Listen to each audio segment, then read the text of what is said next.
आपण पाहत आहात आवाज 24 न्यूज, बुलंद आवाज जनतेचा।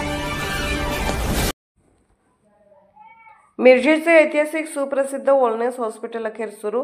वॉलनेस हॉस्पिटल हे NEHTDC संस्थेमार्फत चालवले जाणार।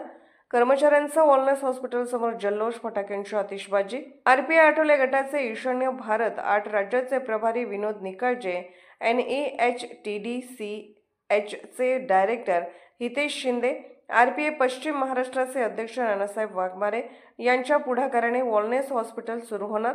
वॉलनेस हॉस्पिटल हे गेली 3.5 वर्ष बंद अवस्थेत होते। एकूण 450 कामगार येथे काम करतात। हॉस्पिटल चालू झाल्यामुळे कामगार वर्ग अतिशय आनंदात आहे। वॉलनेस हॉस्पिटलमधील कामगारांची थकीत रक्कम मिळणार आहे। तसेच पूर्वीच्या कामगारांना पुन्हा सेवेत समाविष्ट करून घेतले जाणार आहे व नव्याने मेडिकल कॉलेजची स्थापना देखील केली जाणार आहे।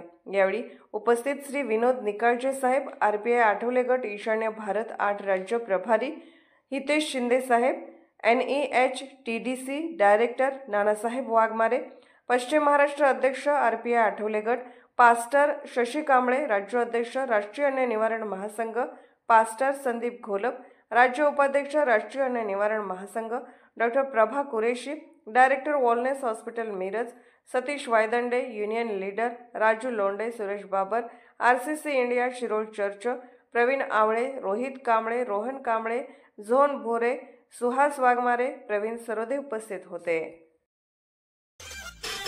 अशा स्पष्ट बेधडक बातम्यांसाठी आमच्या आवाज 24 न्यूज चॅनलला लाईक, शेअर आणि सबस्क्राइब करा।